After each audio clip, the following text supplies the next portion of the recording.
Bonjour à tous et bienvenue aujourd'hui sur ma chaîne YouTube pour une nouvelle vidéo book review. Alors aujourd'hui, tout va bien pour moi, j'espère que tout va bien pour vous.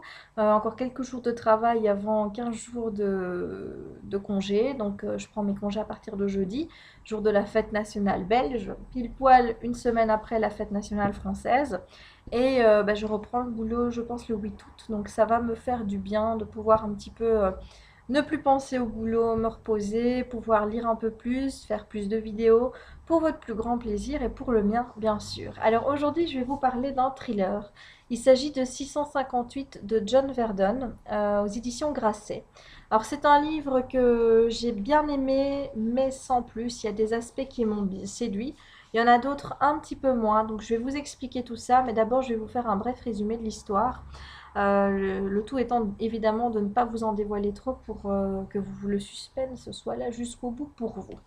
Alors, donc on suit David Gurney qui est un jeune retraité du NYPD, donc de la police de New York, qui a déménagé en campagne avec sa femme pour pouvoir jouir de sa retraite paisible.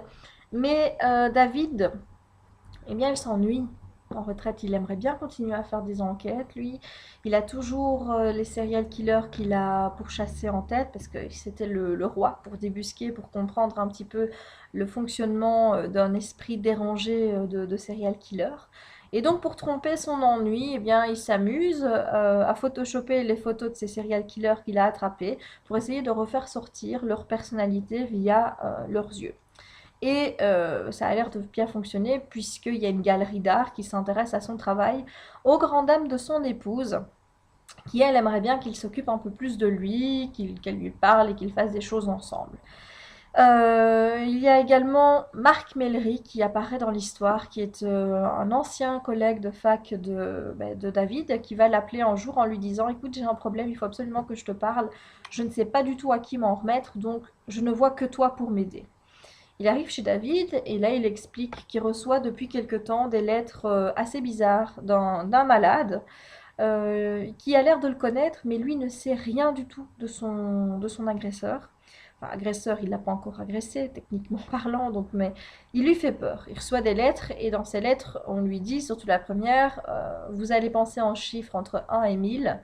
Et moi, vous ouvrez la petite enveloppe et vous allez voir que le chiffre à quel vous avez pensé, ben moi aussi. Et donc, il pense au chiffre 658 et quand il ouvre la petite enveloppe, c'est le chiffre 658 qui est écrit. Et Marc ne comprend pas parce que ce chiffre ne se rapporte à rien. Il a pensé 658 comme il aurait pu penser à 382. Donc il y a vraiment, pour lui, ce chiffre n'évoque rien. Il se dit, mais qui est cette personne qui essaye de me faire peur de cette façon? Elle me dit de me connaître, elle a l'air d'être attachée à mon passé, un passé que moi j'essaye d'oublier parce que j'ai été alcoolique. Maintenant, je m'en suis sortie, j'ai fait une cure de désintoxication et je mène ma petite vie tranquillement, sans plus déranger personne.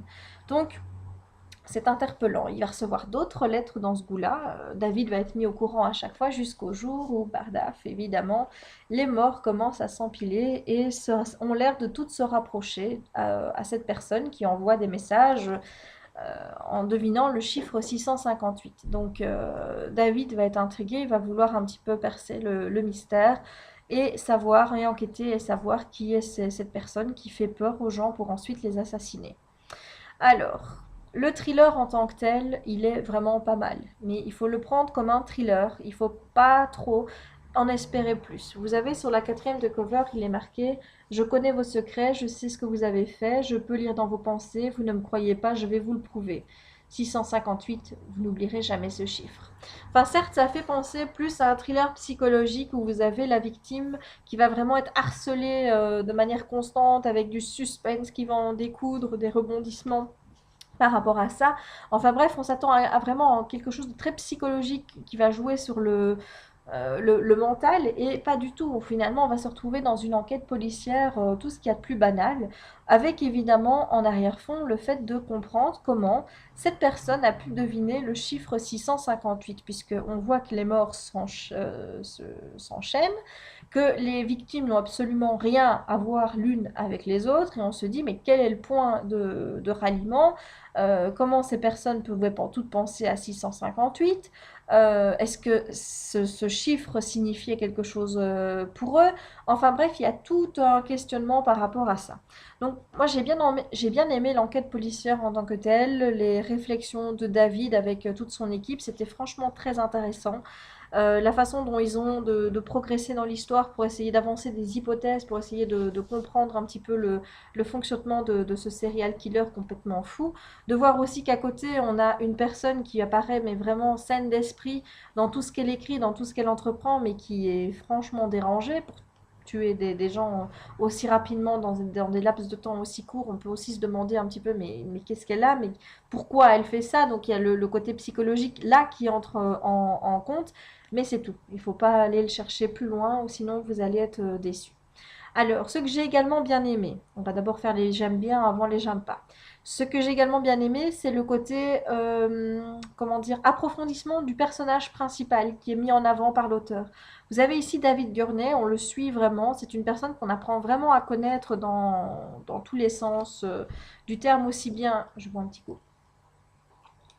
donc aussi bien dans son travail que dans sa famille, et on se rend compte qu'il est tiraillé entre la passion qu'il a pour son métier, qu'il a dû arrêter, et c'est sa famille, sa femme comment dire, qui s'éloigne de lui de plus en plus, et il se dit si je change pas les choses, je sens que je vais la perdre. Il y a également un drame familial qui s'est passé il y a quelques années qui apparemment détruit un petit peu le couple. Il n'arrive pas à en parler, il n'arrive pas à en se relever, donc on apprend aussi à découvrir la pensée de David par rapport à ça, et puis surtout son fils d'un premier mariage avec qui il n'arrive pas à discuter, et à qui il reproche un côté m'as-tu vu, dire t'as vu papa, je me suis acheté une Porsche ou des choses comme ça. Lui il n'est pas du tout comme ça, et ça le gêne vraiment que son fils le soit. Donc on voit un petit peu, donc on sent cet homme tiraillé entre son envie de vouloir continuer son métier, de vouloir enquêter de temps en temps, et puis lui, le fait de se dire si je continue comme ça je vais tout perdre, donc il faut aussi que je pèse le pour et le contre. Donc il y a l'enquêteur d'un côté, il y a l'homme de l'autre, les deux entrent en confrontation tout le temps durant le bouquin, et ça c'est vraiment quelque chose qui m'a énormément plu. Voilà, donc ça c'est pour les côtés j'aime bien. Maintenant du côté j'aime pas, qu'est-ce que je peux soulever? La première chose que je n'ai pas trop aimé, c'est que l'histoire soit à ce point prévisible. Alors oui, il y a des rebondissements, oui, il y a énormément de suspense, oui, je me suis laissé prendre au jeu. Surtout à la fin, je vous assure qu'il y a une scène, mais digne des plus grands, où le suspense est à son comble et où vous vous demandez mais comment ça va se terminer tout ça. Mais à côté de ça, moi le coupable, j'ai vite compris qui c'était. J'ai vite fait le tour de la question, et je me suis même demandé à un moment comment c'était possible que David n'ouvre pas les yeux sur des éléments tels que, enfin, à ce que j'ai pensé, quoi, alors qu'il est quand même quelqu'un qui est réputé coincer les serial killers assez rapidement. Donc ça m'a un petit peu, j'ai trouvé ça assez bizarre, parce que je dis du moment où moi j'arrive à voir la vérité, je me dis que lui aussi, du coup. Enfin bref.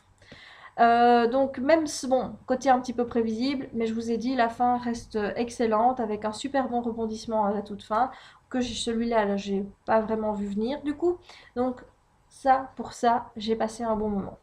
Deuxième point pour lequel j'ai un peu trimé sur ce livre, c'est le style de l'écriture de l'auteur. C'est un premier roman, certes, il est bien écrit, certes, mais c'est pas ce que j'attendais d'un thriller. Moi je vous dis, un thriller pour moi ça doit être vivant, tout doit être placé, toutes les phrases doivent être courtes, enfin quelque chose d'assez rapide pour vraiment, vous voyez, faire monter la tension, que l'intérêt du lecteur soit à son comble et que celui-ci n'ait pas envie de lâcher le bouquin, qu'il ait envie de tourner les pages avec frénésie pour connaître la suite. Et évidemment, quand vous êtes en plein dedans, vous êtes dans l'histoire, et puis après qu'on arrête l'histoire pour vous dire qu'il neige dehors, que du coup il y a des congères un peu partout, ou alors il y a beaucoup d'arbres sur le côté de la route sur laquelle est en train de rouler David. Enfin bref, moi j'en ai strictement rien à faire. Je veux dire, oui, c'est bien de poser le cadre, mais une fois qu'il est posé, c'est pas la peine de revenir dessus en posant des descriptions qui sont très longues, très énervantes, très ennuyantes, et qui cassent un petit peu le suspense, qui casse un petit peu le rythme du bouquin. Donc moi c'est ça vraiment mon gros reproche par rapport au livre, c'est le style que j'ai trouvé pour le coup assez plombant pour un thriller. Voilà. Donc en résumé, j'ai passé un bon moment sur ce bouquin. J'ai aimé l'histoire, j'ai aimé l'intrigue. Je regrette cependant que le style ait été un petit peu plombant. Parce qu'à part certains moments, je vous assure que j'avais envie de lâcher le tout parce que ça devenait vraiment indigeste sur les descriptions des lieux et compagnie. Donc, surtout que ça revenait assez régulièrement et pour toujours la même chose. On a bien compris qu'on était en climat hiver, qu'il neigeait, qu'il faisait un temps épouvantable. C'était pas la peine d'en faire des pages et des pages et bah, du coup de nous ennuyer avec ça. Donc ça, c'est vraiment le seul côté négatif, le gros côté négatif que j'ai relevé du livre. Après, le côté prévisible, bon, bah, c'est vrai que c'est un petit peu ennuyant de ne pas avoir eu la claque qu'on attend toujours en se disant «Ah, purée, c'est lui, je l'avais pas vu venir, ça!» Donc c'est vrai, mais à côté de ça, je vous dis, la scène de la fin du livre rehausse un petit peu le tout. Donc je n'en tiens pas forcément énormément rigueur. Et bien voilà, je vous le conseille néanmoins, c'est une bonne lecture. Le livre est pas mauvais en tant que tel. Moi, je l'ai bien aimé, c'est juste les descriptions qui m'ont un petit peu saoulée. Donc, je vous le recommande si vous avez envie de le lire, si vous êtes séduit par la quatrième de couverture, bah, laissez-vous tenter et n'hésitez pas à venir me donner votre avis, de me laisser un commentaire. Et bien voilà, je referme ici cette book review. J'espère qu'elle vous aura plu et je vous dis à très bientôt pour de nouvelles aventures livresques. Au revoir!